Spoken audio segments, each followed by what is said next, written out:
The Cataclysm, an event that shattered the sun and broke the gates of death as a brass city plummeted from the skies, crashing into the world below never to be the same again.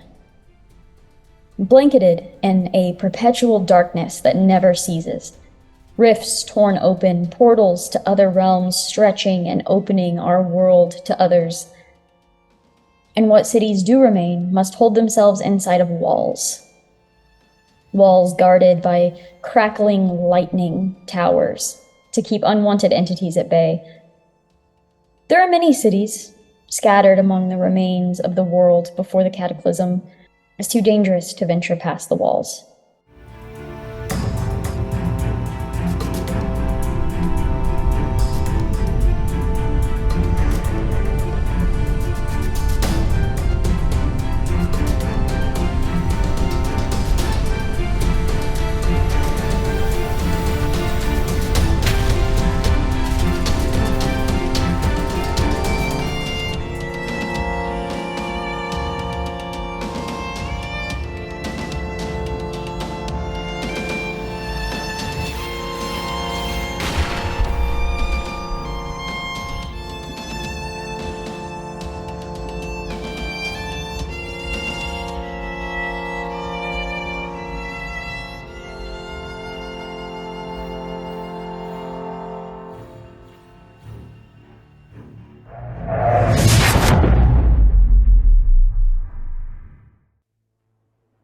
Our scene opens, and our story begins in Duskwall. Duskwall, as it's called by many. It is a steam-powered city that looks like a steampunk mashup of Venice, London, and Prague. We see a rooftop view of the city, blanketed in darkness where time is judged by dark or very dark to signify day and night. The street lamps and hanging lanterns around business storefronts help give the cobblestone streets of the city a foggy glow, but everything beyond their light is a shadowed outline and distant silhouettes. This Victorian-era style city has homes built close together on gradual hills, all leading up to the capital of the city. A building made mostly of materials left over from the rubble of the old world. We see this as the camera moves through the dimly lit streets of Duskwall. It passes by tightly shut doors and drawn curtains. Coughs and whispers in alleyways can be heard until we find a 3-story building. We move in through a broken window, up the stairs that are littered with various years of disuse and garbage from squatters. The camera moves all the way up to the top floor, where we see 5 people surrounding a small oil lantern and sharing a meal of 2 cans of peaches spread equally between the 5 of them. Before focusing on the characters themselves, the camera pans around to a few different items in the room, leaving the characters slightly out of focus as we inspect the items. One of them is a leather cover, well worn but very fine. In it is stuffed sheafs of paper, and you can see charcoal smudges on the sides. The initials GW are embossed on the front. Another one is actually in the hand of one of the slightly out of focus figures, just sort of nervously being toyed with. And it appears to be a silver coin dented in the middle, almost clean through.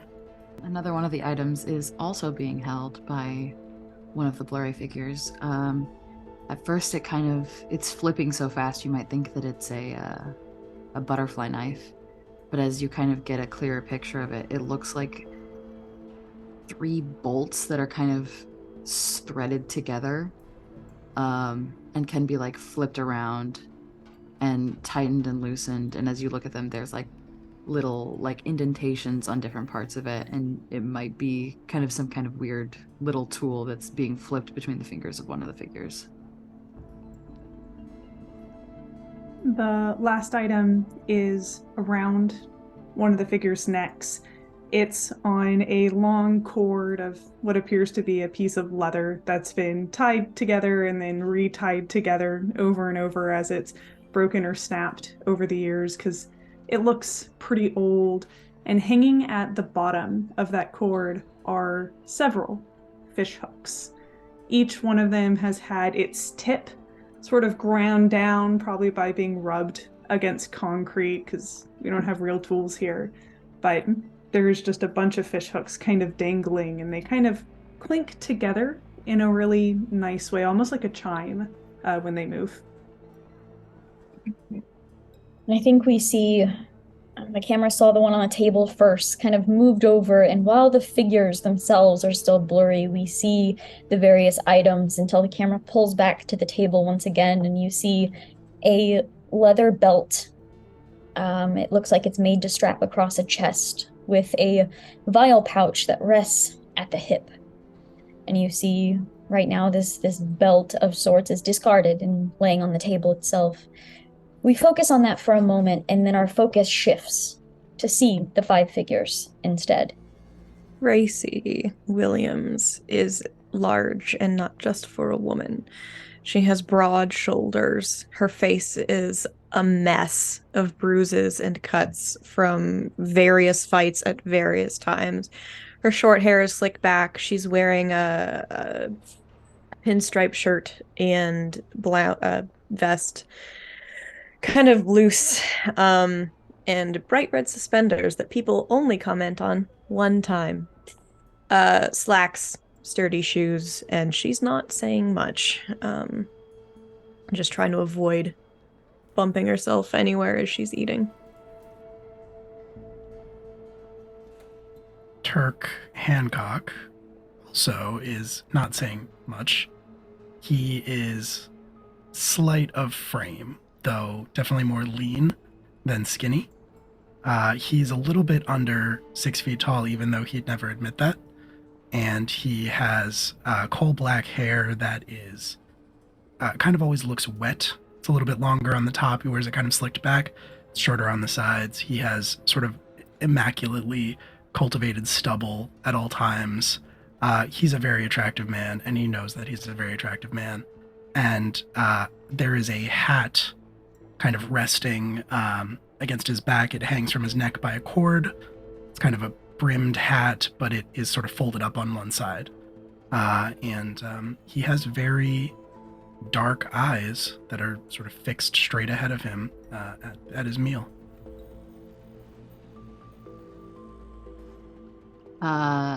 Ephid Row is where Gracie is large, Ephid is very small.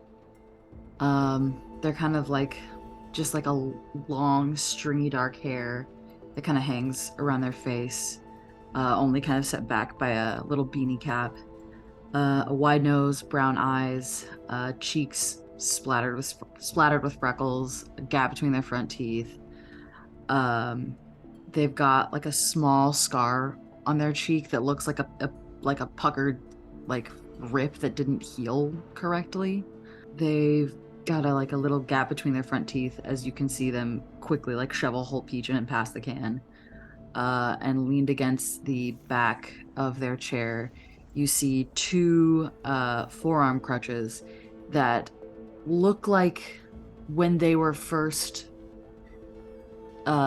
given to Ephid, they were pristine, like sleek and comfortable, but years have passed since then, and at the bottom things have been welded or smelted or soldered or even just tied on to give them the correct height. As Ephid's grown, these crutches have grown with them. And the last bit of color that you can see from what the crutches might have been is this chip of pale yellow paint that's just behind one of the grips for their hands.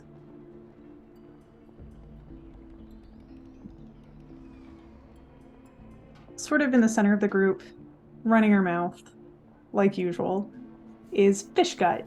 Or at the very least, that's what most of the people here know her by. She grew up with the name Finn. She earned the name Fishgut. And she sits with kind of sandy blonde hair braided tightly against her head, showing off wind-worn skin. It looks like she spent most of her time outside, sort of before now, in this strange space on a busted out office building or whatever it used to be. She's wearing clothes that have clearly been passed down between a number of different people, a little bit too big on her very slight frame. She's tall though, almost as tall as Turk, but not quite, maybe 5'9", 5'10" or so. And she's just hunched over, and her eyes tend to linger the most on Ephid, making sure they eat enough out of that can, taking a small bite herself before passing it on to the next person. And last we see Harlow kind of taking the can. First we see just her hand as she takes the can. She's like looking to see how much is left in the can, and then she just passes it on to the next person. And she stands up and kind of heads over to look out the window. She stands at about 5'10", 5'11", and her clothes are tattered. You see tape and leather straps that seem to be holding the majority of the clothing together at this point. But it doubles as a sort of armor in a way. You see a lot of the armor, or a lot of the leather straps are focused at the forearms, where you've seen her block multiple punches. She has dark brown hair, one side completely shaved, the rest is like pushed over to the other side. It's cut short and layered in like choppy layers. The longest length is maybe at her shoulder. Her eyes are green and bright, and they currently are peeking through the tattered curtains to look down at the streets below. She is kind of running her tongue along the scar on her lip that travels up into her cheekbone. It's faint, but noticeable enough to give her a sort of intimidating appearance from those just kind of looking her way. Her skin is a little pale, but her face is kind of scattered with freckles that cover mostly the bridge of her nose, but kind of scatter outward and disperse. And she's just staring out the window, quietly. What is Fishgut talking about? I think I've told you before, right? So Tate and Guy got into another fight down by the docks. Right? So anyways, Carter, I come in, I make Carter start running the buddy system on these kids. You know, you make sure that they always go in pairs anywhere, make sure one watches over the other. You make sure Jace is always paired with Sloan so that Sloan doesn't go and, you know, punch Tia in the back of the head again. Keeps order down there. The kids are doing good work, though. Harlow, I think we might be able to bring in some of the older ones on one of the next jobs that we do. Teach them how to keep their mouths shut. Not, you know, share important things. Buddy system's helping. Having them watch out for each other. You know, they look for that now, right? The militia looks for, like, pairs. So should I run trios? Should we do the triple buddy system? You can do whatever you want, I'm just telling you. They can count. Some of them.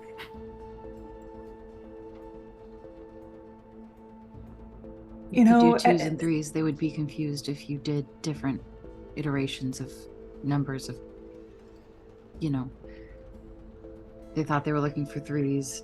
They'd only look at threes and not twos, but if they're only looking for twos, they're gonna look at twos and not threes, and if they don't know any of the group numbers, then... You know what, I like that. You know what? Yeah, next time we run into Carter, we'll tell her to start randomly assigning numbers to some of the older kids, and they'll pick who their buddies are for the day.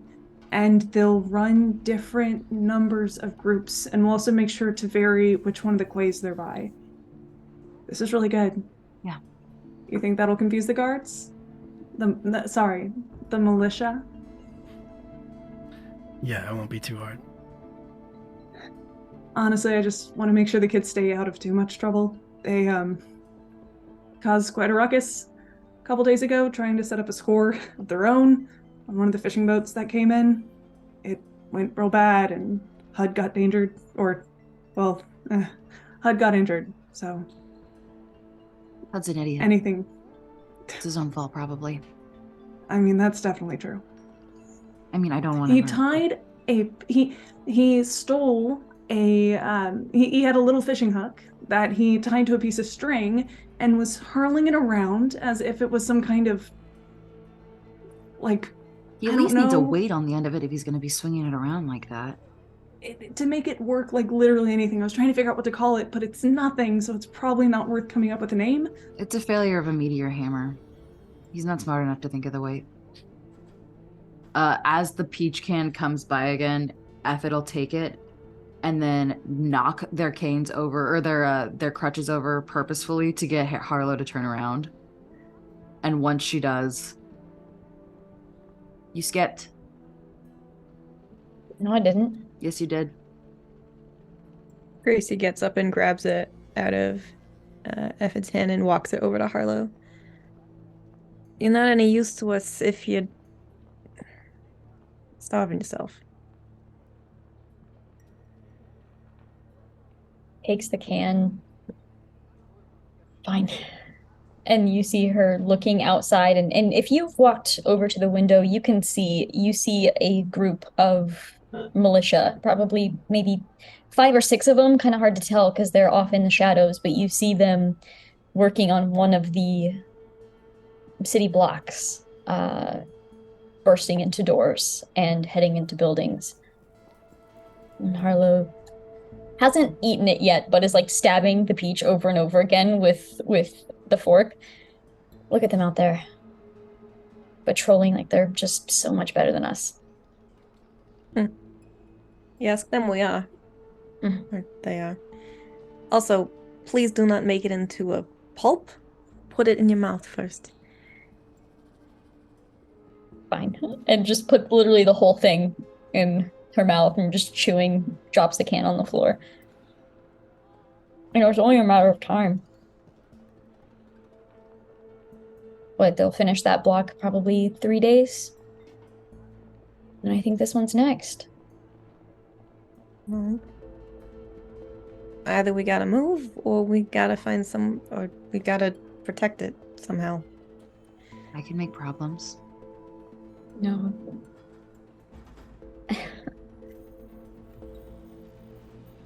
I've been waiting to tell you this, but I think I found something big. Hey, new job. Like the sound of that. Stop keeping it to yourself and spill. Okay, well, But you not might- the peaches. Good clarification. Okay, and she kind of moves away from the window, and for a moment the camera kind of stays on the window and kind of heads out a little bit, heads closer to the militia members that are bursting into doors and going into the homes themselves. Most of the buildings are abandoned in this area, but they're going in and they're making sure nobody is staying in these homes for free. You see some people they're dragging out. Some of them get put in cuffs. Some of them come willingly. Most look defeated regardless. Avery Kingsley's militia patrols day and night in groups of 4 to 8, depending on the location and the time, keeping the curfew strictly in place in their navy blue and black uniforms. Their golden buckles glisten in the light of the street lamps. That's kind of what most people have been trained to look for. Their black leather shoulder guards give them an intimidating look, as various weapons are strapped to their hips. It depends on the soldier. And we see as they've cleared this building entirely, people are thrown into carts, and they move on to the next building. The camera comes back into this top floor of this 3rd-story building.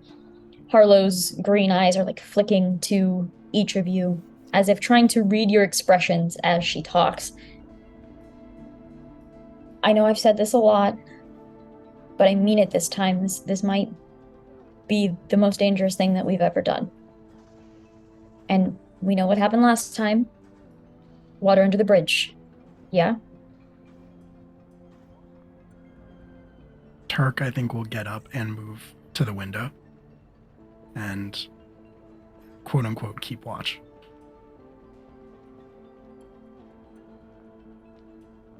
So, an order came in, smuggled by some Leviathan huntsman from outside the walls. There's someone willing to pay over 100 coin for an item. Something uncovered at ground zero of the Cataclysm. That's more than enough to get us real property or buy our safety outright if we have to. I think it could even buy us safe transport out of Duskwall. I know that sounds crazy, but 100 coin?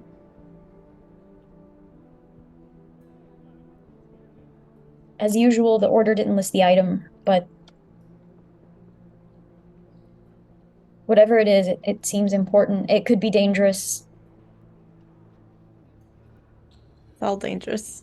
So, That hasn't changed. Do you know if we say yes to this job, which I mean, we are, right? We haven't worked a job in forever, and I'm honestly starting to go a little crazy here. They'll give us more info about what this thing is. Not knowing what the thing is kind of what got us, well, it's part of what got us into trouble last time. I know, that's why that's one reason why I'm so scared of this one. Because the location is the tricky part. It's the Capitol building. I'm sorry. I don't mean to laugh. No, Are that you was expecting appropriate. anything different with 100 coin? I mean, Probably that's not happening. Why not? How would it? How would we do that? We do what we always do. We work our contacts, we make a plan, and then we hit them hard and fast, and we do anything but what we did last time. It's what we always do every time, except for the one time where it went very bad. Okay, but Right? there's one more detail. It was an open posting. So anyone could be going for it at any time, and we just have to get there first, is what you're And saying. if we get there first, we don't... If someone else tries and fails, they'll up security. Or if they try and succeed, then it's gone and we're in there for nothing. Yes. It's risky, and we don't have to do this. Oh no, we do. We totally do. There's been such a Maybe. distinct lack of entropy that I'm, as Fishgut said, dying. So, I don't know. I don't know what anyone else is thinking, but there's no other choice in my brain. I On think that maybe note- we make the best of this, and hey, what if we went in? What if, you know what? Here it is. What if we went in at the same time as another group, staked it out, used them as cover? It would put us on the back foot in some things, but it'd be interesting. Almost like working with a bigger crew, but having someone to pin the fall on when things inevitably go to shit. That's like kind of making like more this. enemies, though, isn't it? We'd just be the group that won, I think. The real enemy? Everyone inside the Capitol who's not us. It's not a game. There's no buyer until we have it. You don't win until you get paid, and even then, everybody knows you got paid. That's why we get out. Right? Oh, where? Outside of Duskwall? Has anybody been outside of Duskwall? Does anybody know what's out there? I got an idea. I'm all ears. Oh, it's not a kind of abstract idea. It's more of the I've heard some things kind of an idea that really that I'm really working with. My grandmother talked about it a lot. And what did she have to say? You'll have to see, won't you? Sure. Yeah. Okay. I think the more important thing is what else we gonna do? There's only so much I can make with this, right? And between Fishgut and Nephid, I mean, you'll figure it out. Just point us where you need us to go, and we'll hit them real good. So are we in this? Of course, we're in this. Absolutely. Just gotta figure out And the if timing. and if you're scared, Tark, you can stay home.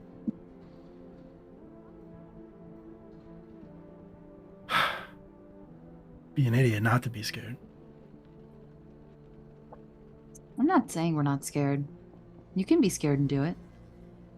But also, if you let the fear win, that's when you stay home, and that's when you get caught by the militia, because they'll be over here soon.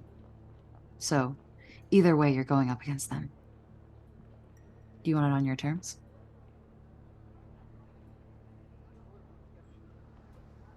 Okay. Let's be idiots. Let's be idiots. And Harlow grabs a jar of dirt and opens it and pours it on the floor. And we kind of see a few of you kind of kneel down to start kind of drawing out different plans. And the camera kind of pulls away and up into the darkness. And now we're going to enter a brief planning stage.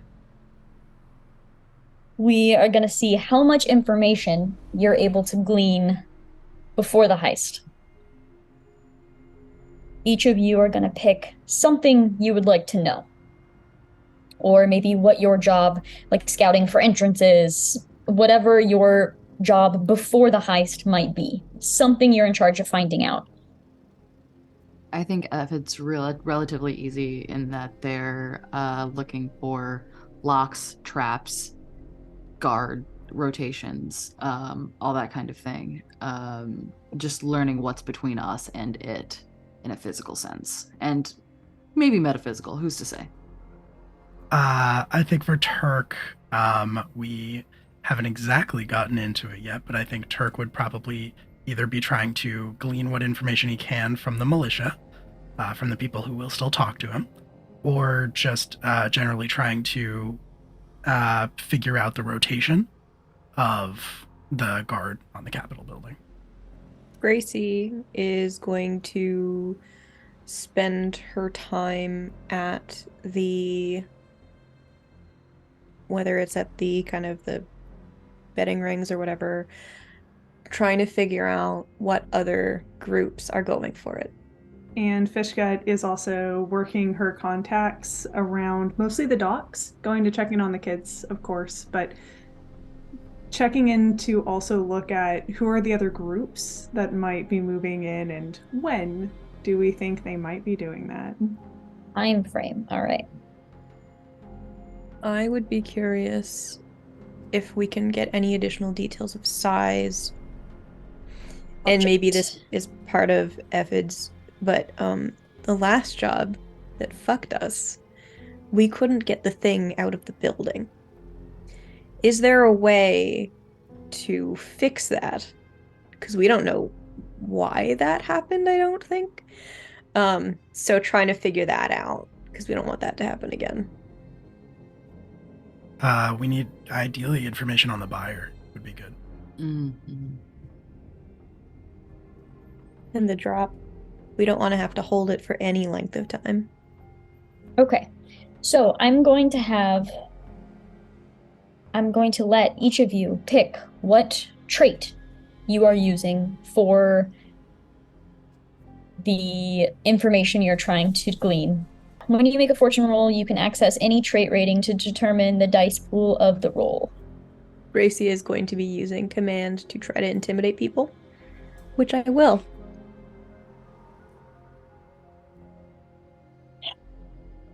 Uh-oh.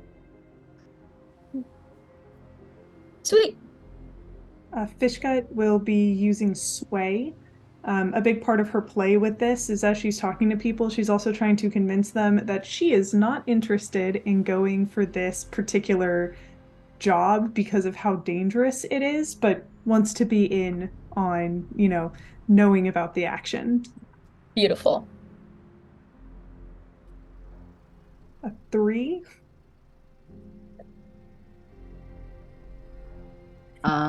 I'd like to either use Survey, Tinker, or Attune.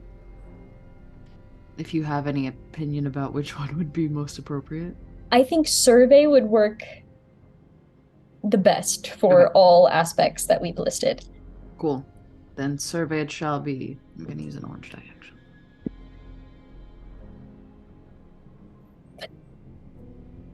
Two. Incredible. Wow. Great. That worked Prowl or best. hunt, I feel like Yeah. would work for those. Either one. Okay, yeah, I like that. I think Turk could trail somebody that he knows who's fairly like high up, or somebody who normally works the Capitol building, and try to like just follow him and get a sense of what's going on. Perfect. Okay, cool. 5. Okay. So here is what you collectively discover. All of you are meeting up after your intense day of successes and failures. And the 5 of you arrive back on the top floor of this worn down apartment building. How's everybody looking? I think maybe Turk has like a black eye or something that he didn't have before from his failed attempt to talk to some of the people that he used to know. Fishgut comes back smelling like fish and salt and has like a little cut on one of her arms. It looks like maybe it was from a fish hook spinning in the air. Fucking hide. So we're going tonight. So get ready, everybody. Refresh. Look alive. You're gonna be great. Carlo slumps down on the poor excuse for a couch that's still left, and it's a couch, but 2 of the legs are missing, so it's slanted. She slumps down on that and just has her head in her hands and is rubbing her eyes. Effid, where are we with an entrance? There's 2. Effid is moving a lot more stiffly than they have been the last couple of days. They've been kind of like cramming themselves into tight corners or like in shadow, and it has obviously taken a toll on their body, and they've kind of like crutched their way over to Fishgut and are just like leaning against her shoulder. There's a window and there's the front door. I couldn't get a read on any of the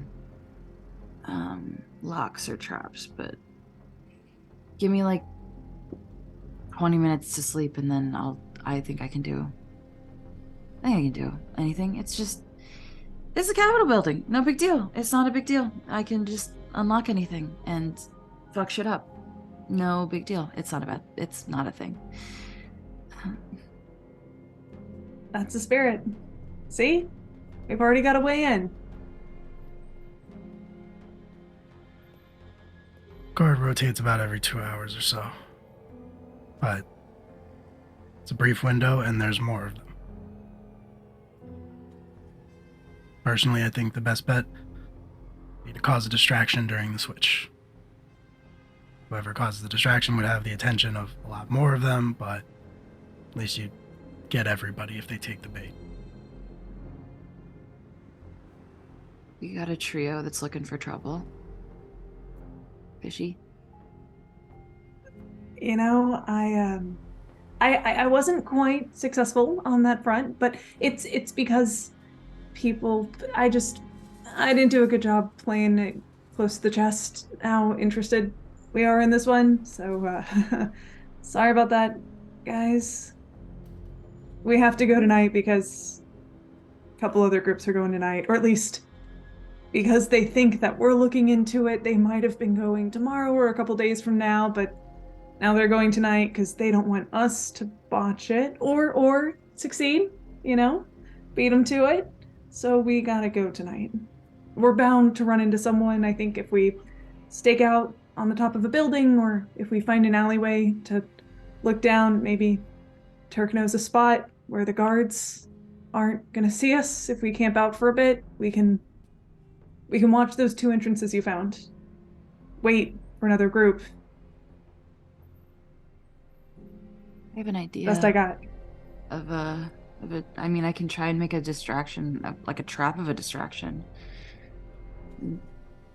Simple something, run a line, have the line something they step on or walk past.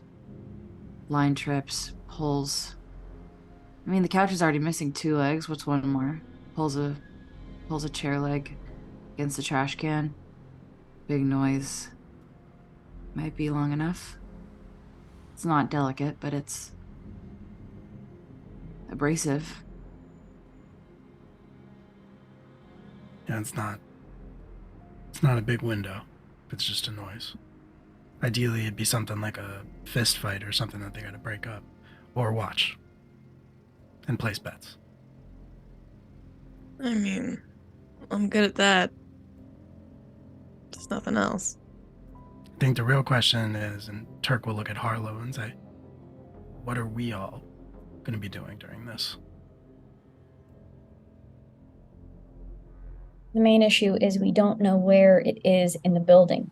I don't want to split up too far. I don't know, guys. I think this is a bad idea.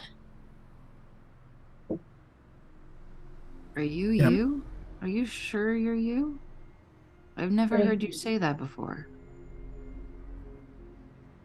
This one just feels different.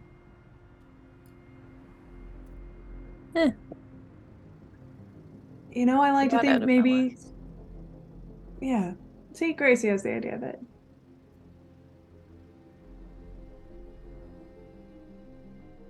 I realize I've only been here a couple months, but I think that's the first time anyone has agreed with me, and I don't know how to feel about that.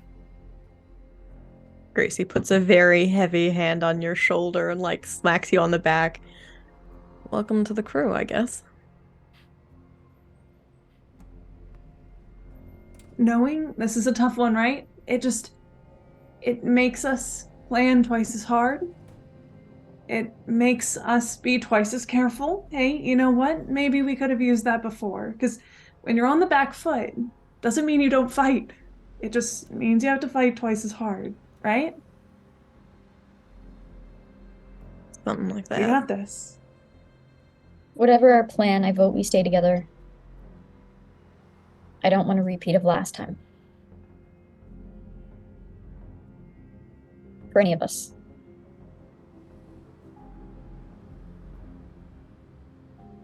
Okay, we're all exhausted. Let's get some sleep. We'll go over it again in a few hours, and then we'll go and we'll do it, and we'll have 100 more coin than we had before. Right? Yeah. Yep. Absolutely. Go team. This time Gonna tomorrow be a we'll good be night. celebrating. Yeah, we will.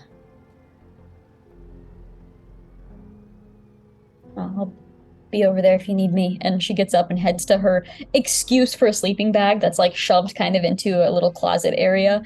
And just kind of curls up and stretches and pops a few joints and settles down.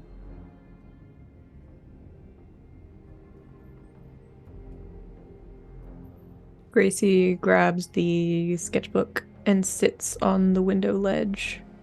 And just gets lost in that for a while.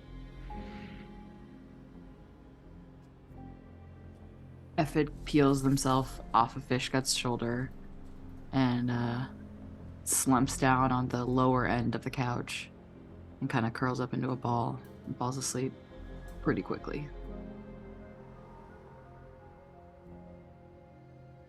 I think Turk kind of tucks himself into a corner, back to the wall, and pulls the hat up over his head and sort of down over his eyes.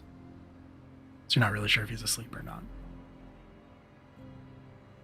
Fishgut perches on the edge of that couch where Aphid is and sits and watches them sleep for a little bit. And then, if it's all right, she'll very carefully braid back Aoife's hair, kind of pull it away from their face, something that they always do before they go out on a mission. I think F would probably suggest the window more specifically than the front door.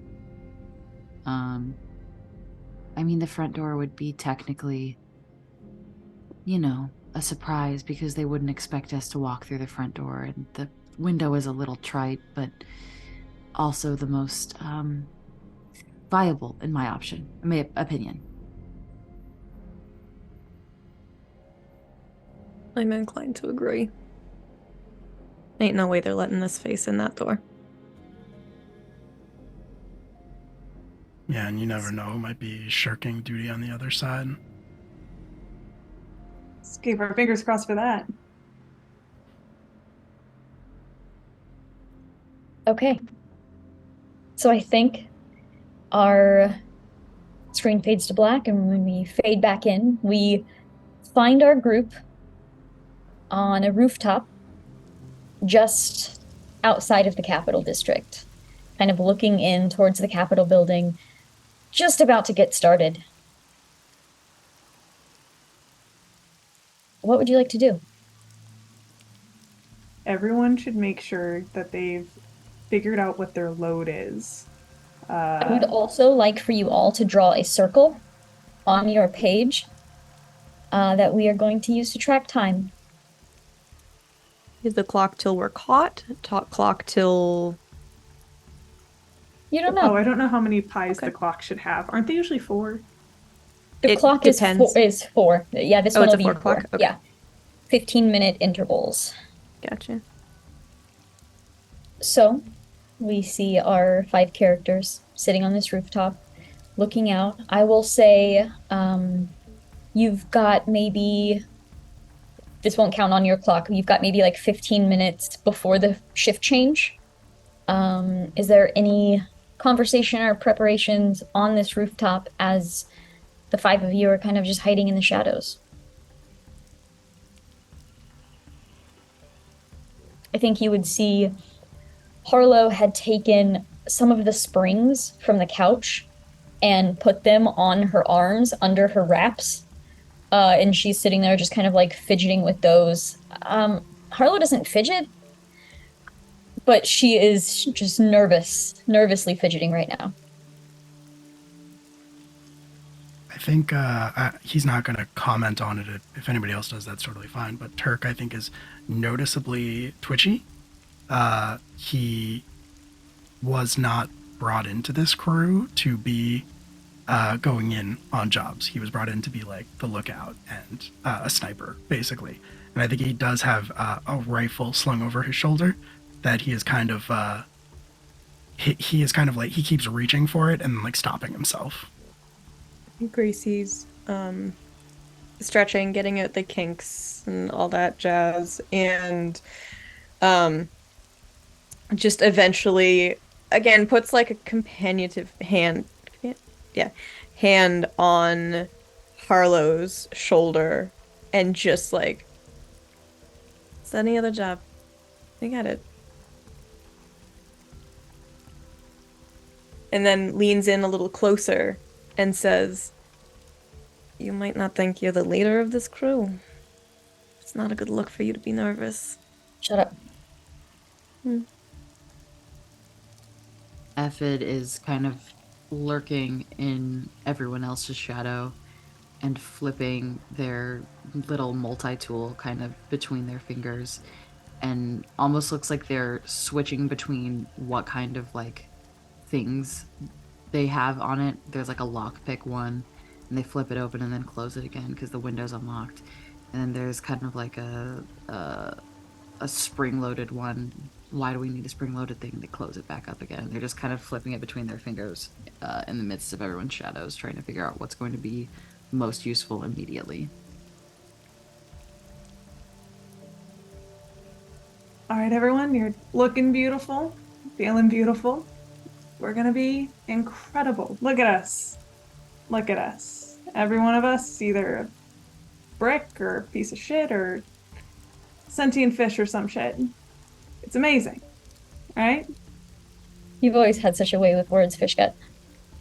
I just like to see people with a little bit of a smile on their faces before we go and do whatever fuck it is we're about to go and do. Lighten up a bit. I'm usually It's gonna be farther away fun. by this point. Is this what it's always like? Yeah. No, you're gonna get way closer by the time we start.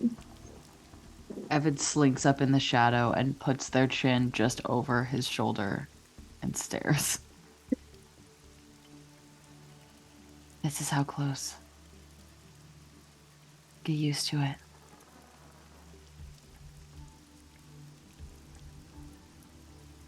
Very, very good. Great. Fit right in. Harlow is like visibly pleased. There is just a smile. I think before we start, maybe as we're like moving away, I think Turk will try to like grab Harlow's shoulder or like tap Harlow's shoulder. And basically say, what do you want me to do? Like when we're in there, like, I feel like I'm more of a liability. I disagree. I think you're the most important person. You know their training more than we do, right? Yeah, which means they also might recognize me. I think that ship has sailed.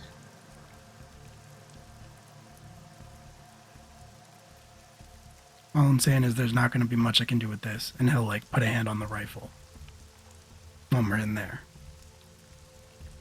I just wish I knew where it was, because if we can get in and get out quickly, you could just stay here, but we don't. We have no way of knowing what sort of vantage point you would need. We need you in there. And that's not ideal for a lot of people, but we need you in there. All right. Okay. Harlow, Yeah, I've come to an unfortunate realization. We What? don't know what it is. We don't know where it is. right. How the fuck do we find it? If we don't know what it looks like or where it is supposed to be, it could be a stapler, it could be a decorative elephant. We don't know what it is. All I know is it's some sort of box or cube or something. That's unhelpful also. This is a government building. There are boxes and cubes everywhere. And the last time we tried to steal a box from somewhere, it didn't want to leave. I know. Also that. Look, it's not too late. We are still on this rooftop. We can turn around and go home. I mean, honestly, the way I see it is we're getting in there, and it's the Capitol building. These fancy rich people don't know what to do with valuable shit. They just leave it everywhere to look at, or sometimes they put it behind glass instead of cutting it up and selling it or melting it down and turning it into something useful, right? So even if we can't find this thing, we just smash whatever glass we need to, take something else, and then at the very least, we'll have something to sell for more than 2 cans of peaches for tomorrow. Harlow like grabs both sides of your face. Fishgut, you are a genius. Right. They'll put it behind smash and grab. glass. They'll put it behind glass. We should check. It won't be in storage or anything like that. If it's important, they're gonna want to show it off, right? Assume. Maybe. It's a big assumption. Yeah, unless they got some kind of vault or something. It'll look important. Someone's paying 100 for this. It'll look like it. And if it doesn't, then we'll steal something that looks like it does, and then we'll sell that. Problem solved, right?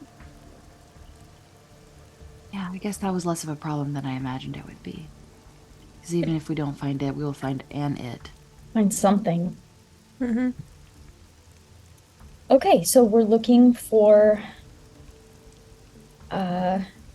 objects on display.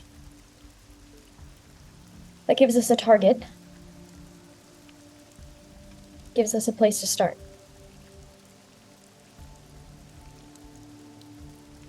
Okay. And Harlow, you're not sure if it's fake or real, but there's like this new confidence in it. All right. Follow my lead? As I always. usually do. Yeah. And she turns and you see her kind of like come down onto the side of her foot and her shin as she starts kind of sliding down a part of the rooftop to hit the gutter at the bottom and begin making your way toward the Capitol building.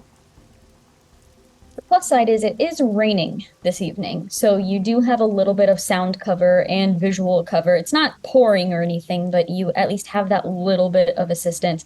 Unfortunately, the rain is making it a little bit harder to traverse the rooftops, and there is a moment where Turk, you jump across an area and then you turn around and let me roll to see this. You turn around and Ephid is moving across this other rooftop, but clinks into the siding. Isn't going to fall or anything, but clinks and makes this loud noise, and you just kind of grab onto the bar as soon as you can to stop it from like reverberating. Keep moving. All of you continue on. Eventually, you get toward the, it's kind of like on the, like northeastern side is where the window is. And you're kind of making your way in that direction. You see the guard on like their last circle patrol around the building. Once they get back up to the doors, there will be a brief exchange. The window is in sight. What's the move? So then I think as we get to like basic, I imagine we sort of have to leap from like the edge of one rooftop to the window. And so I think right as we get to that point, we would have put the trap or the distraction far enough away, sort of on the other side of the building maybe, but within the vantage point of this exact spot so that I could hit it before we make the leap. And I think Turk would sort of crouch down and pull the rifle off his back and line up the shot, take a knee, and like sort of pull the hat down and fold it up on the side of where his eye sights down the rifle. As you fire, we kind of follow the bullet itself. And as the bullet is like piercing into the trash can, what do we see inside? What did Ephid put in there? What sort of, is it just gunpowder and a couple other junk things, or is it something more specific? I think it's a weird mixture of really tightly packed gunpowder and then a layer of just kind of like metal junk that they could find, and then a layer of fish guts or just like any kind of really gross detritus basically, so that if when it explodes, injuries will be first assumed to be from the gross stuff instead of the actual stuff that causes damage. Amazing.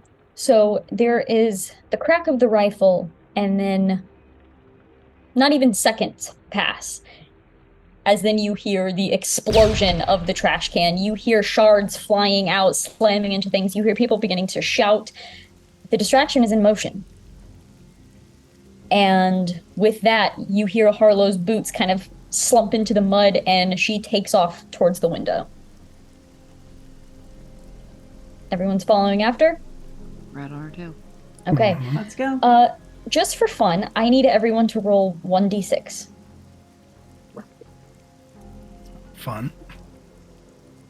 Just for fun, Carrie says. As all of you are attempting to make it through this window, it is big enough for you all to fit through, but there is this moment as you're getting to it. It's not locked. Ephid knows it's not locked. It's not locked, but it won't lift up. And there's this moment of like, okay, Gracie, help me with this. And then there's this like, you're trying to lift and it's just not lifting. And then finally, the two of you lift it up and it makes this terrible screeching sound as it lifts. And everybody pauses for a moment. I would like for you to fill in 15 minutes on your clock, please.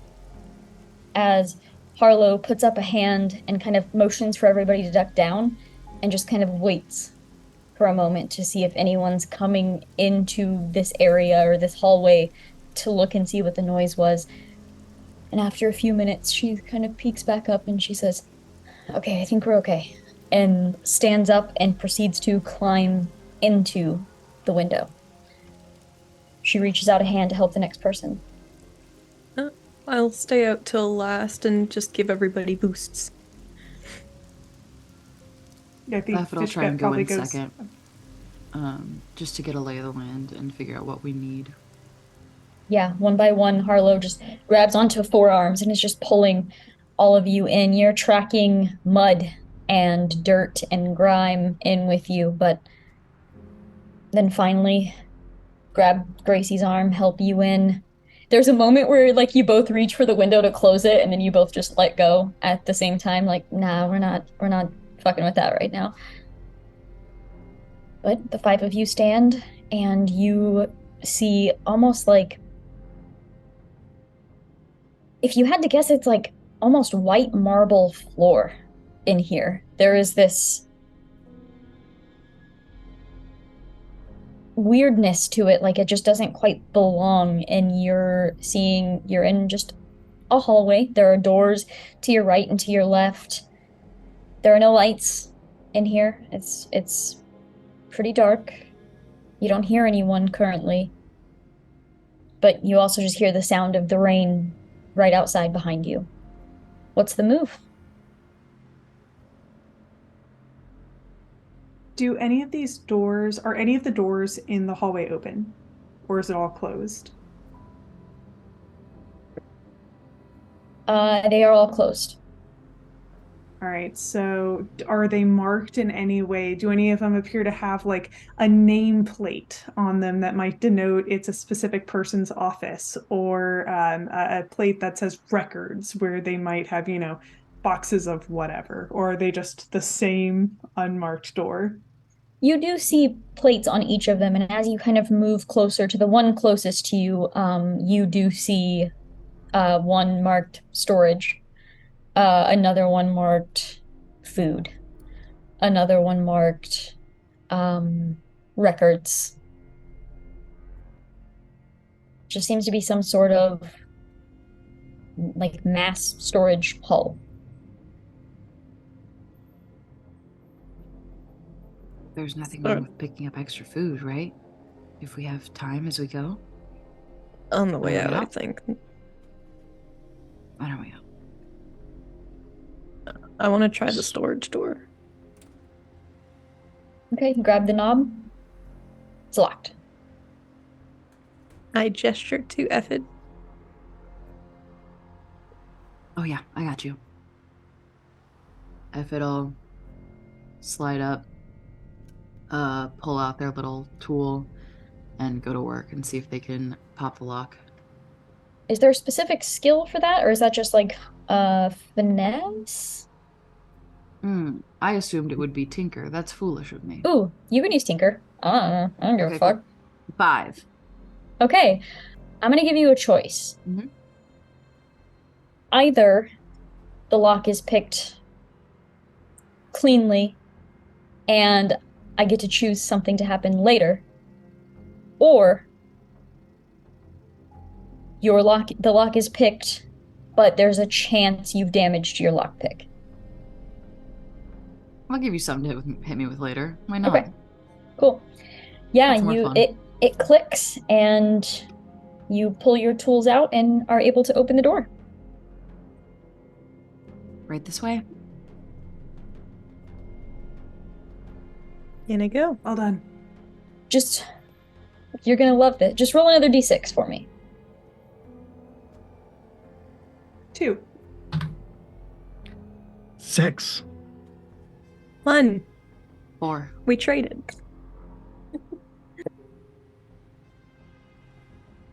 Okay. So you head in here. You see there are a few different really old looking like filing cabinets in here. But mostly you see shelves that are filled with boxes and crates.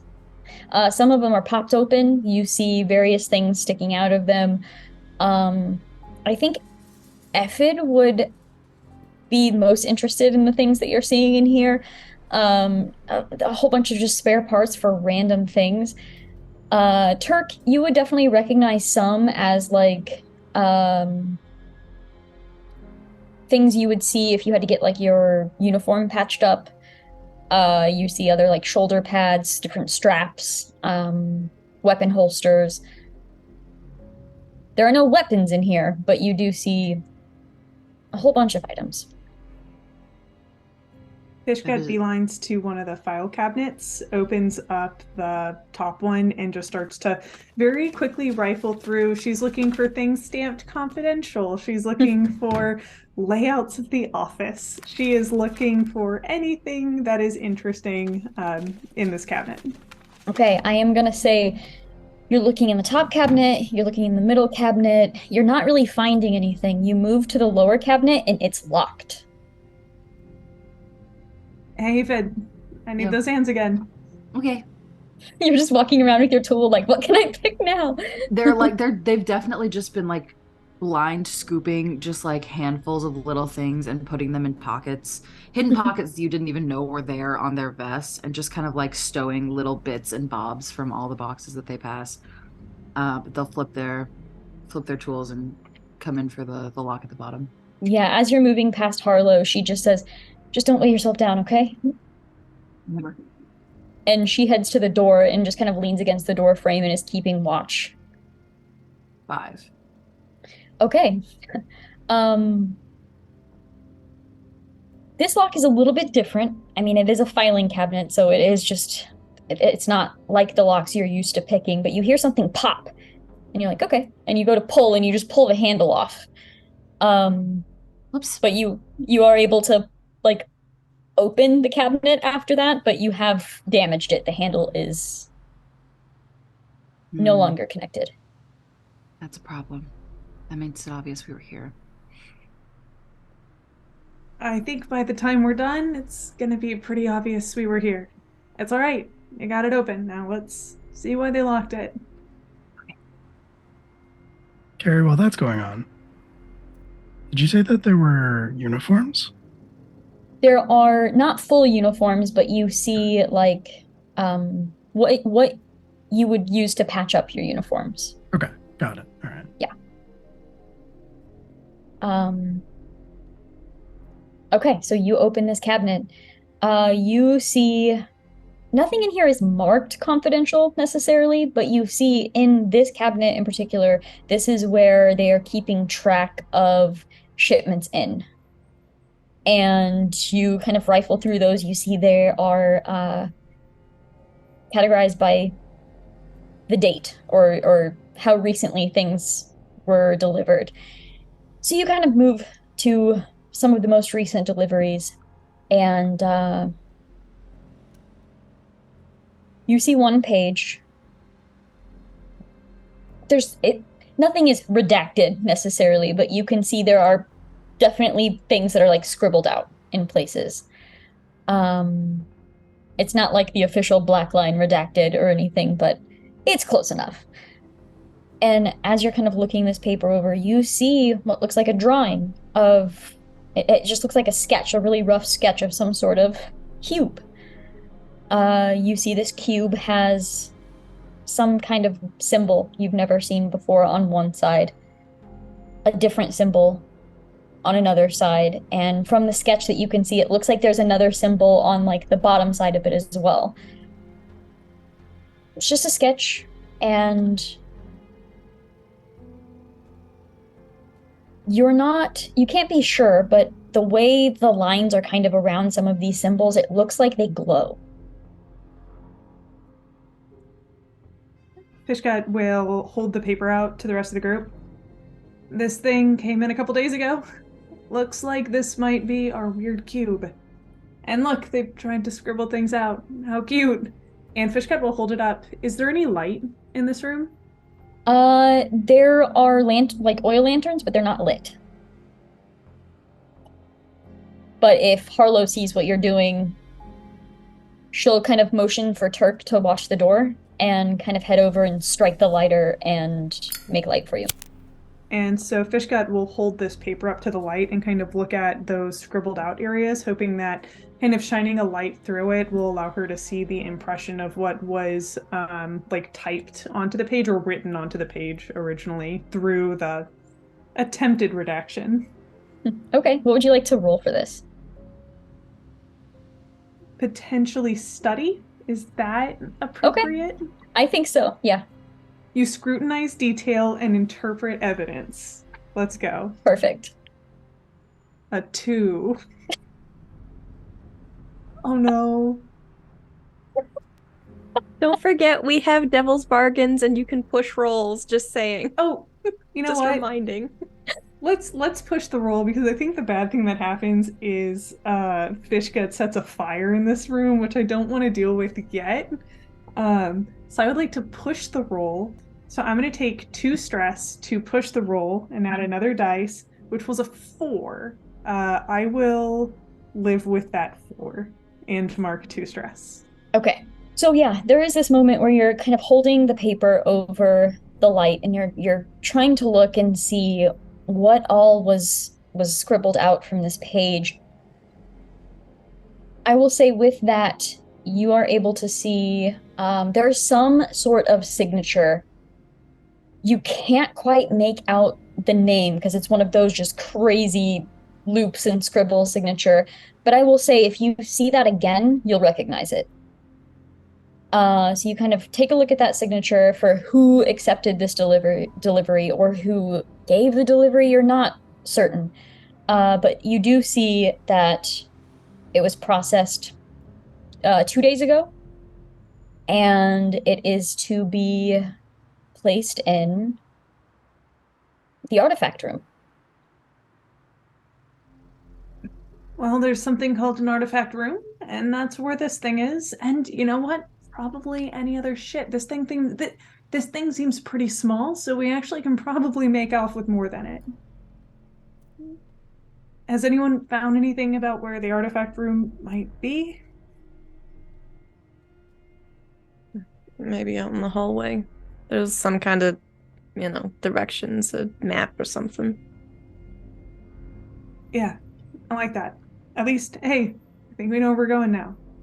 And Fishgut will take that slip of paper, slip it back into maybe the drop file that she took it from, and then actually take the entire drop file. You know what? This might contain, future drops. Things we can look at later. Also, what it is. Exactly. Take some more time to read through that. There's not enough light in here for me to kind of make it out, but someone signed for this thing, and maybe they've signed for other stuff. I don't know, but we've probably been in here a bit too long. Time to get moving. Let's get moving. And Harlan moves out. I would like for you to fill in another circle or another piece of your clock, please. And the 5 of you begin quietly moving down the hallway. You're passing various rooms, all marked different things. None of them really catch your eye. And once you get to the end of this hallway, you can see that it opens up into like more of a circular chamber. You can see the front doors across on the other side. This is like the main chamber of this building. You see stairs that lead up to other levels. You see various doors. You're not sure where they go to. Yeah, I will let anyone who wants to roll that survey check for me. 2 5s. I got a 4. Okay. You both see it. I think Turk recognizes what it is a little bit quicker. There is this very large framed, it looks like a map of the city on the wall across the way, but as your eyes linger on it for a moment, it's not a map of the city, it's a map of this building. But it is in this open circular room. Okay, well, I found the map.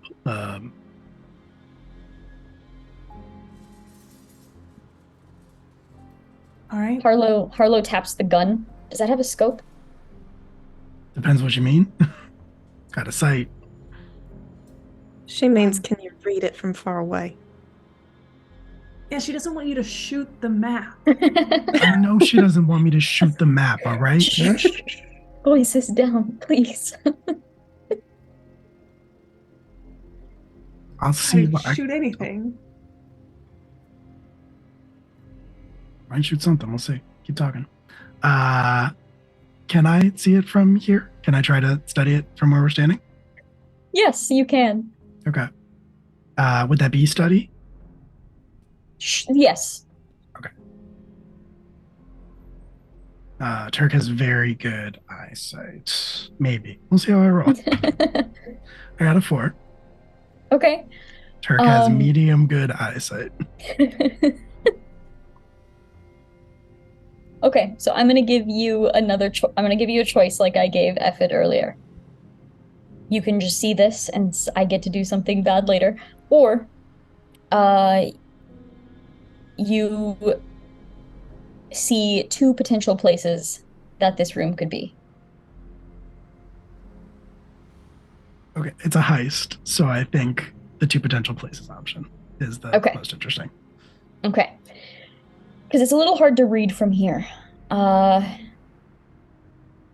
You're pretty sure both of these words say artifact.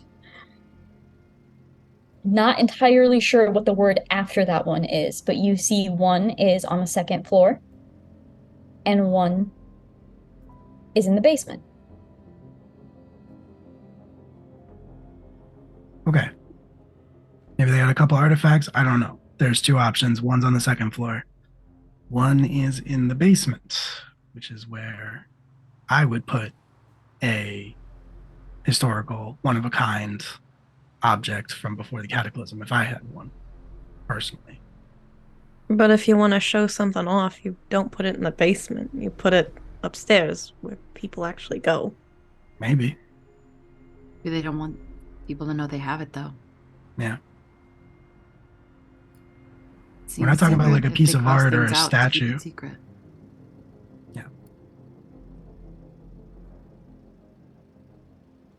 Yeah, where I see it is, I would think it's probably 2nd floor, but it's also only been here for 2 days, and I don't know, maybe they keep it down below for a bit before it's ready to go on display, so really 50-50.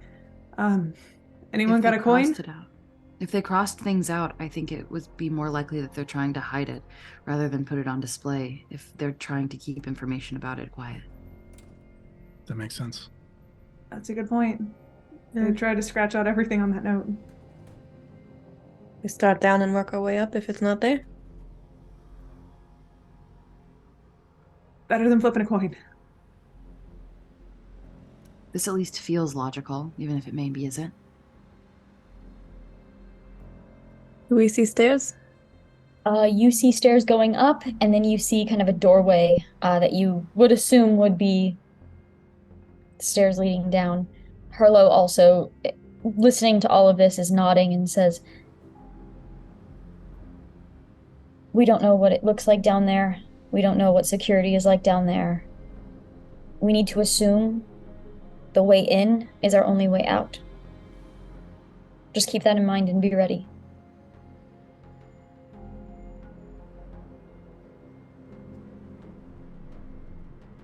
And then there's this moment where, like, you're realizing you have to go into the open to get to the stairs, and there's just like this, yep,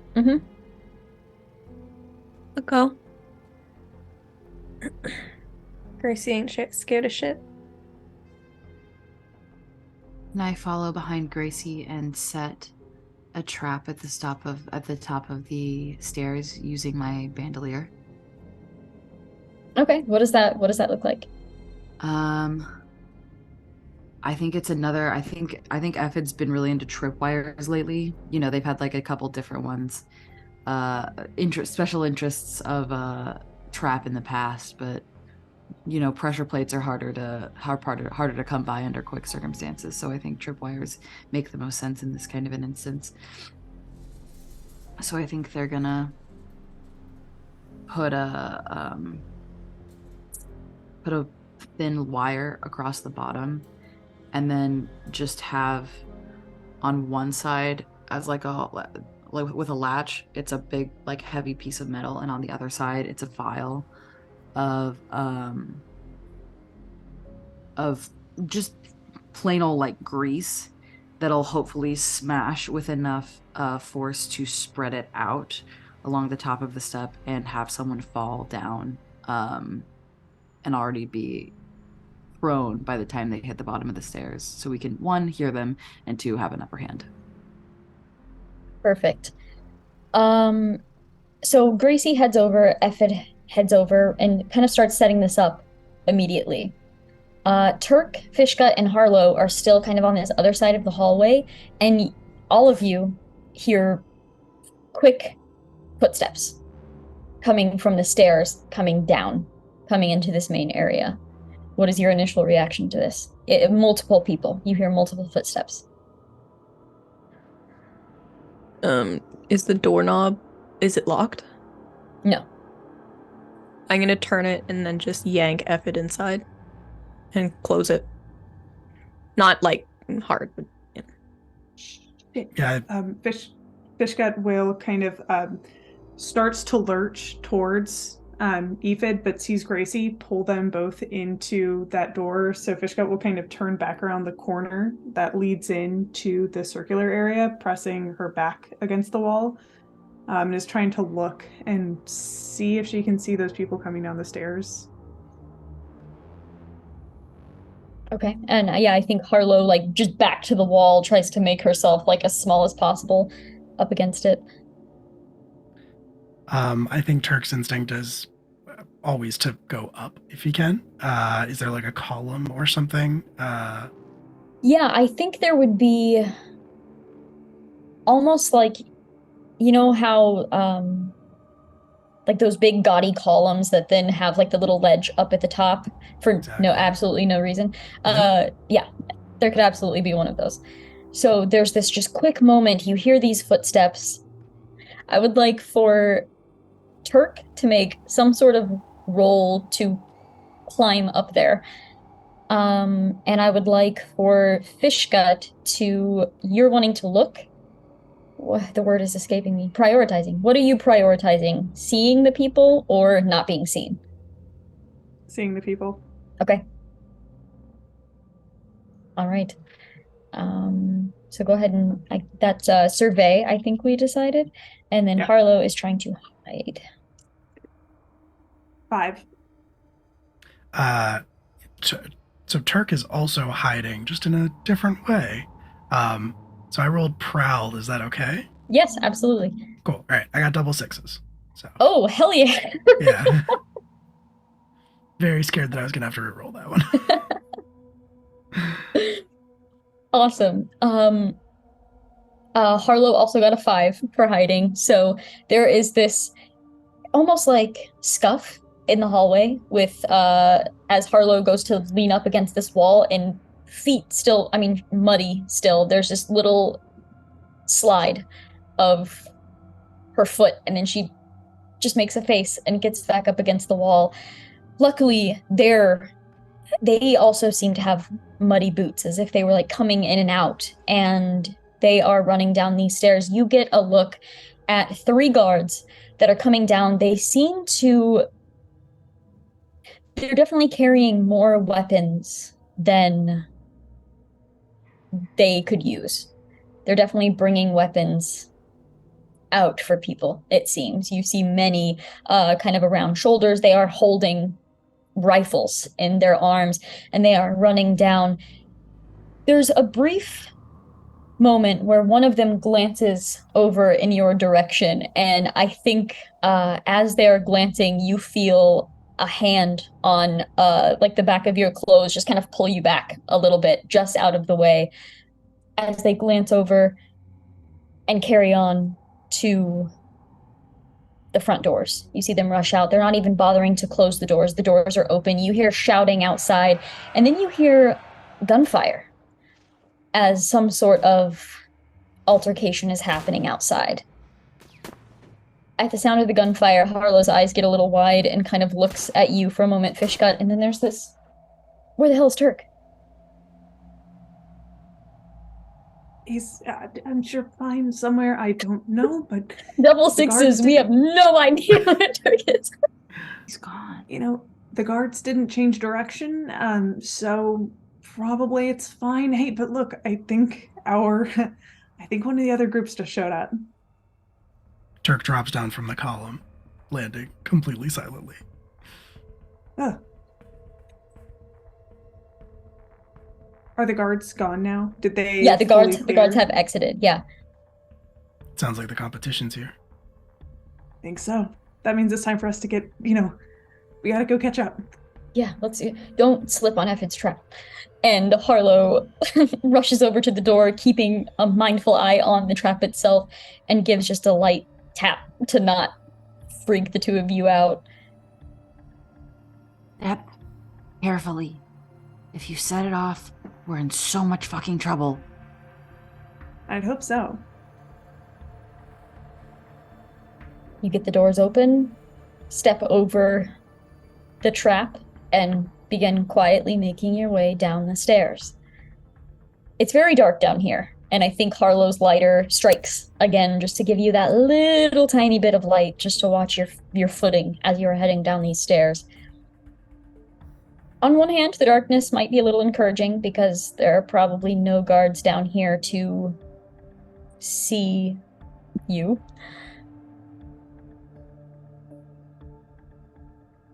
You reach the bottom.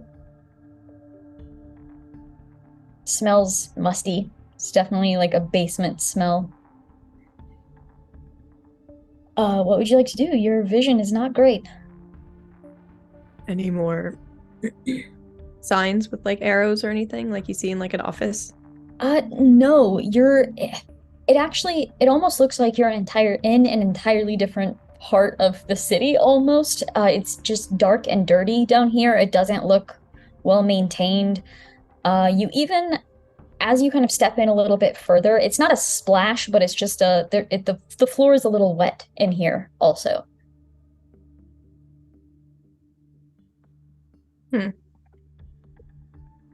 Left, right, forward. Like, is it a T-junction or is it a four-way cross? You can't really tell with the tiny amount of lighter light. I'm sure there was a better way to say that, but... Well, I have a heavy load, so I probably would have grabbed some kind of lantern or, something to carry, something to light our way if we needed it. So, Okay. I'll mark down a lamp. All right, so yeah, you pull out this lamp and there's this like, oh, thank God. And Harlow kind of lights it and you're able to kind of grow the flame a little bit and look more around you. This is one large basement.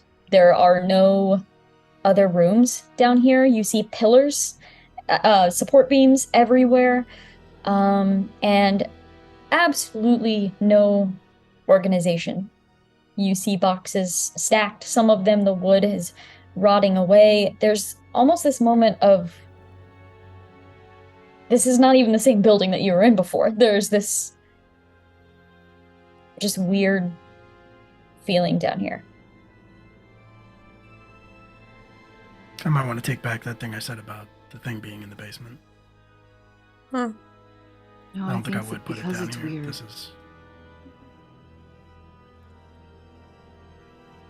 I mean, We're here though. do a I quick think lap. Yeah. Maybe it's what's making it weird.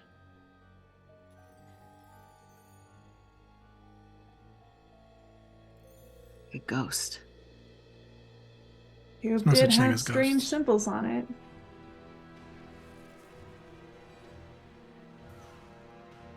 Okay, well, the sooner we find the ghost box, the sooner we can get out of here. Symbols on it Harlow's- could have been ghost symbols. Ghost symbols? I don't know who's to say what ghosts have and don't have. They definitely have symbols. You're right. I am right. Mm-hmm. You usually are. I turn down the lantern briefly, or like if it's maybe it's one of those bullet lanterns, you can close it. Because the image on the paper made it glow, made it seem like it's glowing. So I'm just gonna now that we know what the shape of the room is, gonna walk and just say, take a look for anything that's giving off light, because maybe it's in here. Just don't bump into shit. All right, I again am going to have all of you roll a d6. 3. 2.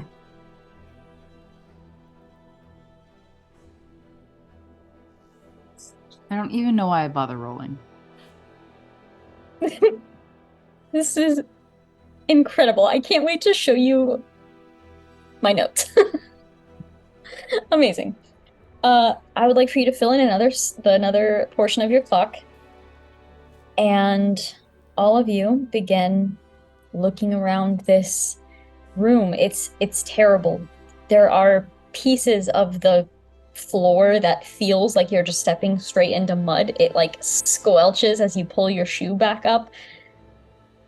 Parts are deeper than others. It feels like you're outside, but you're under this building, and there are portions where it's deceiving. You step down and your whole foot sinks in, and the whole like bottom part of your pants are now wet and soggy and gross. And all of you begin looking around. You hear some noise from upstairs. The gunshots are moving inside now. You hear the militia seem to have fallen back into that main circular area of the building. You hear the gunshots like cracking and echoing in that building itself. You hear shouts, people running, stomping. You hear all kinds of movement up above you, but you don't hear the door. Not yet, anyway.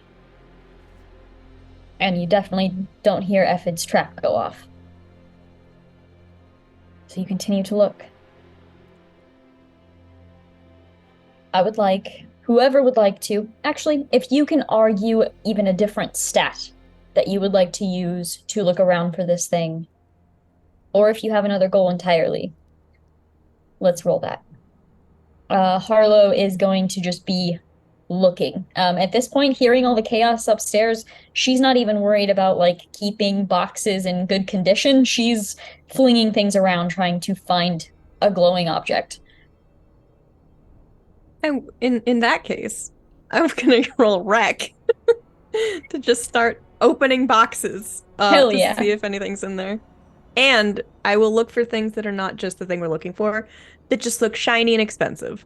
Perfect. What would everyone else like to roll? I'd like to do survey. Perfect. That's a 6. Okay. Can I do attune? Just try to like Yes, feel for it. absolutely. I'm getting Delta Green flashbacks, but sure, go for it. I'll do anything And- with vibes, Carrie. Roll for vibes. That's cocky. And Fishgut's going to do a study, kind of following in the wreckage left behind by Gracie, kind of going through those items as contents of boxes are revealed to us. Perfect. What are our rolls? Out of 4. 3. Okay.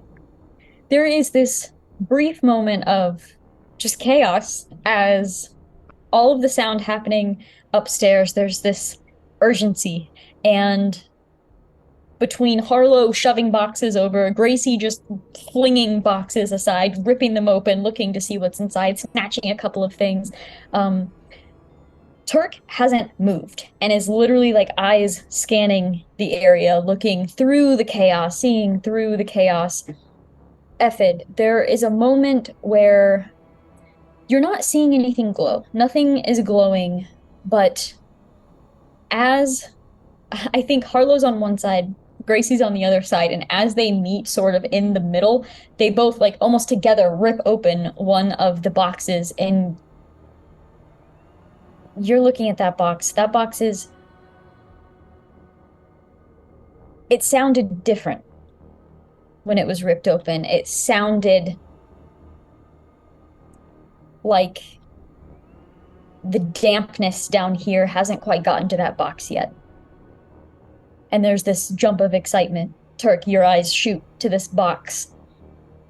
Fishgut, you come up like behind and between Gracie and Harlow, and you look down into this box. We see like the camera from the point of view of inside of the box as you kind of peek in and look into it. And you see about the size of a Rubik's Cube. One small cube with symbols on each side. I will say, Gracie, with your 6, you're less concerned now about the object.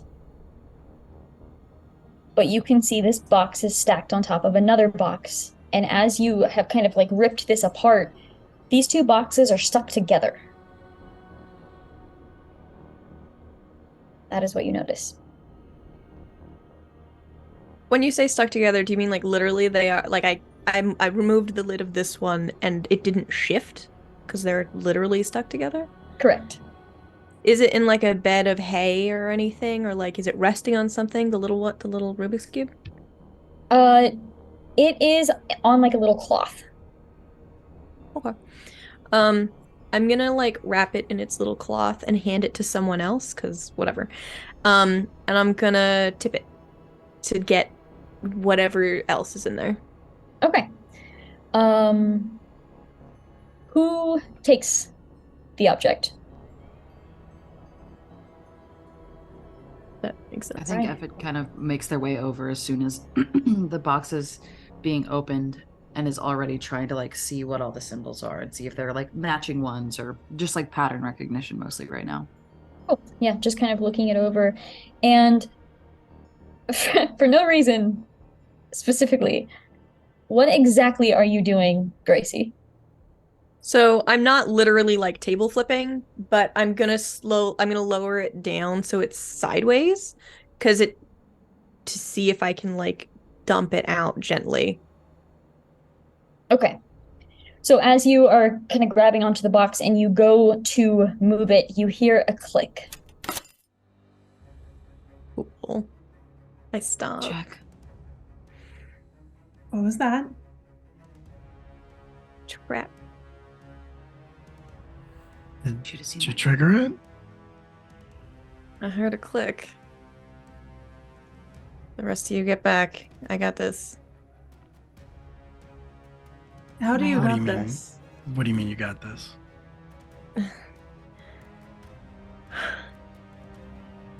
I got this. Go. Got this in a way that no one's gonna know we're here. You got this, or you got this in a way that something is gonna happen and then shit's gonna hit the fan. You got this. I'm gonna hold it in place until you get the fuck out of here. And is it something? Can you pick it up? Can we take it with us? I don't know, Effie. Because- Can we fix it? I I just heard a click.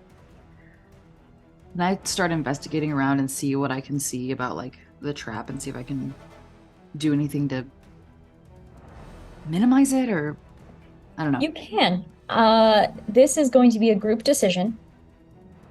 By investigating this, you will fill in the last part of your clock. Or you can leave before that last bit of the clock is filled in. There's hell going on upstairs. You guys run. I'll follow. We'll get out clean. And if you explode? I won't explode. You absolutely don't know that. I do. How could you feel possibly better. know that? How about we vote? Oh, for fuck. All in favor of staying? I want Aphid to take a little look at it. Okay, hurry. I'm gonna just try to get a look at the trap that's been triggered. See if I can disarm it or slow it down at least. Okay, do you want to make like a tinker sort of roll for that, or do you have something else? Yeah, Tinker. Well, Sure. okay. Here's a question for you. I love this already. I have Ghost Ward. I know how to wreck an area with a substance or a method, so it's either an anathema or enticing two spirits. How big of an area exactly? Can I specify a very small area, say the trap, or does it have to be the whole room? Area is very non-specific. If we're thinking on a quantum realm, that's almost an endless amount of area, in fact. If we're thinking on a solar level, it's nothing. I think that it is very possible that you could just target any amount of area that you would like. I think the efficiency or the effectiveness of that will depend on your role. Classic, yep. So you're putting ghosts in the machine? Ideally. Okay, first, what does this look like as Effet has this idea? If that's okay with everyone. I know this is a weird... Okay. Oh, fuck Right. yeah. Everyone's like, we have no ideas. Go for it. Can the rest of you at least back up? Like, you can't. Oh, I'm already by the door. Good. Yeah, 2 of us blown to bits is better than all of us blown to bits. No one's going to get blown to bits. You also don't know that. Yeah, you certainly don't.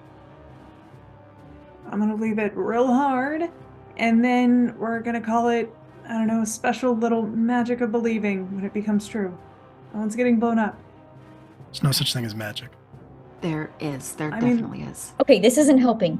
Fishgut, Yeah. will you stand by the door with Turk, please? We should start looking for a way out. This place is way too damp and muddy for it to not be connected to the outside, because there's no way we're going out. Back up those stairs. So here's a question. Do we know, based on looking at the outside of the building, if the basement would have had clearance, like if it's at all above ground? Because, A, if this thing's gonna explode, we can explode right out the fucking wall. B, I still have a ton of space for demolition tools. I will say that is something you could have discovered, but unfortunately, you do not know.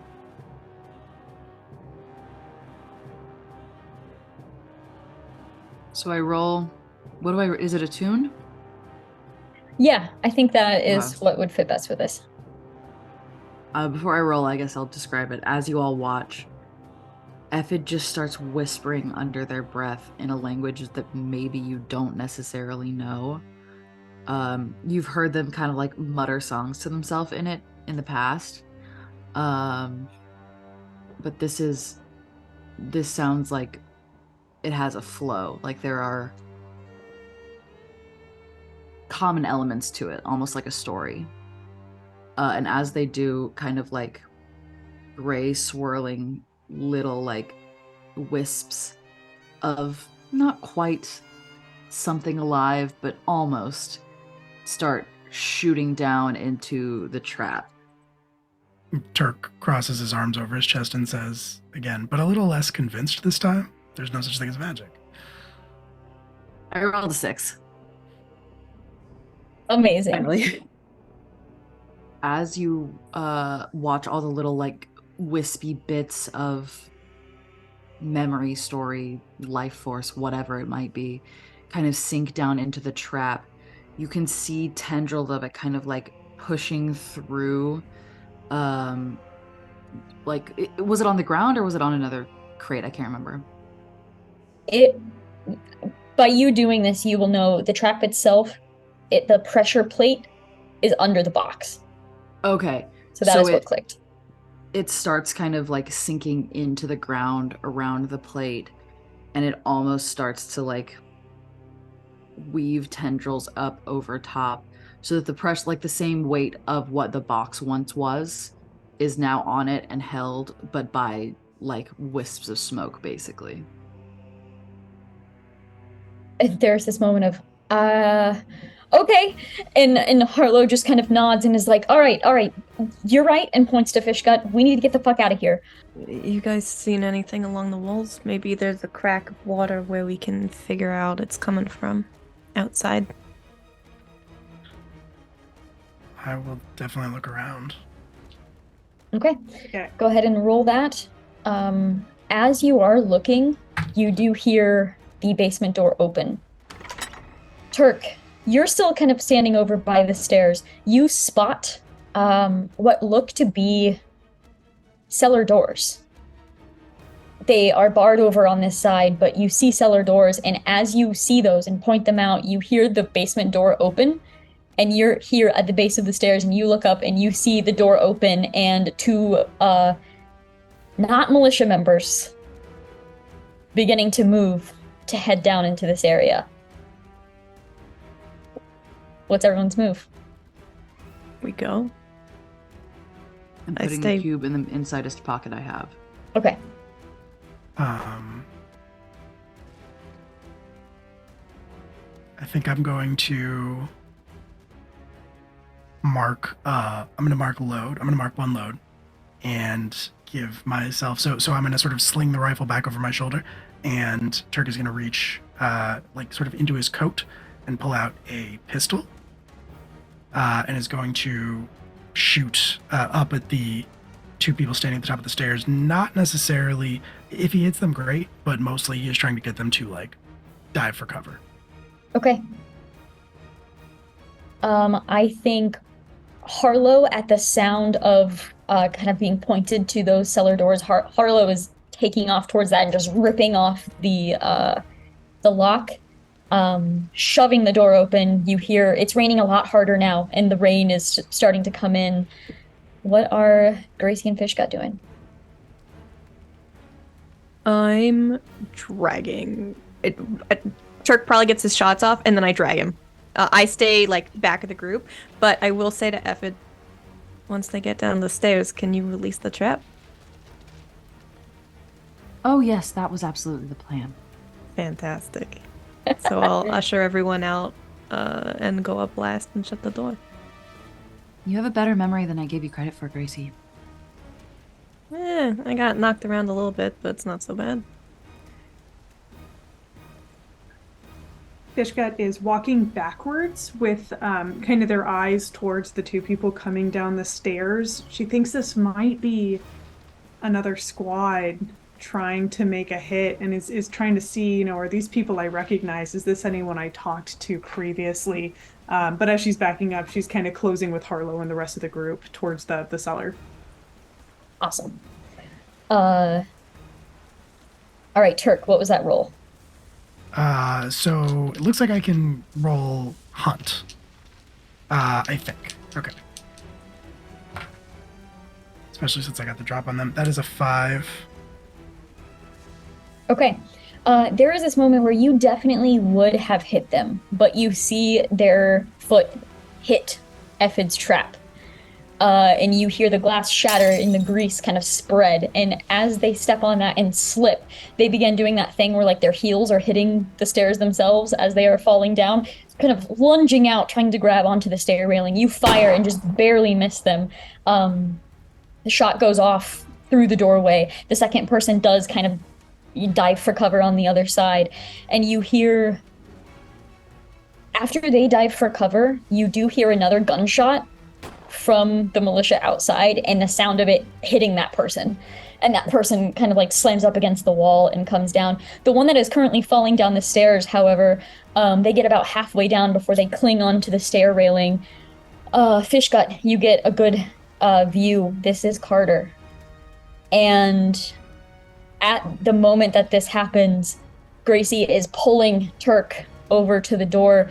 Harlow makes sure everyone is getting out, hand on like the back of Ephid's clothing, just waiting, and Ephid, you release. What does that look like? All Ephid kind of speaks like 3 last words that sound like a conclusion, like an end of a story, and all of the silvery mist like sucks back from where it had been and just like goes back into their ears. All right. And after that happens, Harlow's like still doesn't really know what the fuck that was, but then pulls you backwards. At the same time she is pulling you backwards and that is released, there is a blast, just an explosion inside of this basement. Ephid and Harlow are flung backwards. And hey, you remember how I said something bad was going to happen later? That's Yeah, what this hit me, is. dude. Let's go. Yep. As you land, this cube tumbles out of your pocket. It rolls into the grass. The rain is pouring down. All of you were blasted prone as this blast happened. It was a big enough force out of this doorway. You didn't get out quite quick enough. You're all down on your sides, your backs, your stomachs. The cube tumbles out, and you see 3 militia members that were kind of running along. They look over, and they see this happen, and there's this moment of immediate confusion, and they see that the basement has exploded, and then they look down and they see the cube. And they see the cube, they look up into your eyes, Ephid, and there's this moment where you both kind of lunge for it at the same time. You're reaching, they're reaching, and right before your fingers can touch it, you see a spark. Another spark, another spark, another spark. The cube itself begins to glow and shake. You see it kind of trembling in the mud and the dirt itself. It's trembling to the point where it's kind of almost like not burying itself, but it's sloshing mud around in places. And both of you, it's you don't even know if it was a conscious decision to pull your hand away, but both of you do. Neither of you are reaching for it anymore, and it is turning and shaking and trembling, and you can see each individual symbol lighting up at a different way. There seems to be some sort of pattern about it, and then in the moment of your hesitation, Harlow reaches over, grabs onto it, and pulls it, and looks up as if to confront the militia guard that is standing before her. All of you can see, as it's shaking, her having it in her hand doesn't contain it. You can see it's still lighting up in various places and shaking. It's almost like it's fighting, almost like it's magnetic, and the ground is magnetic, and she's trying to keep it from falling back onto the ground. You see her attention goes from the enemies in front of her to it instead, as she then moves to hold it with both hands. And then you see the symbols light so bright and so blue, it just pours out of them. You see it lighting up the streets, almost like daylight. Daylight that none of you have ever seen, just lighting up the streets. It's a brightness like you couldn't have imagined, blinding and pure. And then you feel the force of the explosion as the box detonates in Harlow's hand. You're all pushed off your feet. It's not an explosion of fire. It's an explosion of light. The explosion itself doesn't hurt, but that doesn't change the fact that you are slamming down onto the ground with such a force. The air is knocked out of you. You're pushed off your feet. You're flung. You feel yourself slammed into things. And as the air is knocked out of you, you finally manage to take in a breath.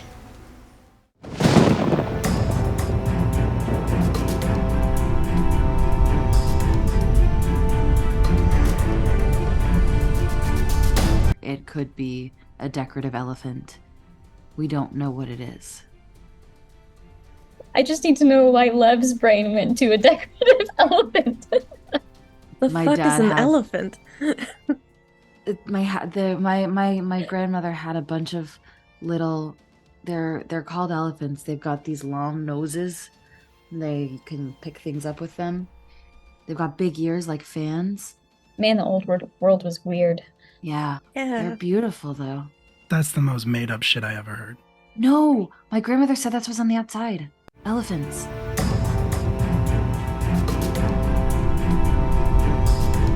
Okay, big monster, long nose, Not ears a like monster, fans. gentle. gentle family creature. Something that big? What about the one with the long neck? What was it called? Oh, harat? Giraffe. A giraffe. And the horns, they've got spots and horns, and they also only eat trees. This is How ridiculous. big is this thing? Huge. To eat a whole fucking tree? Huge.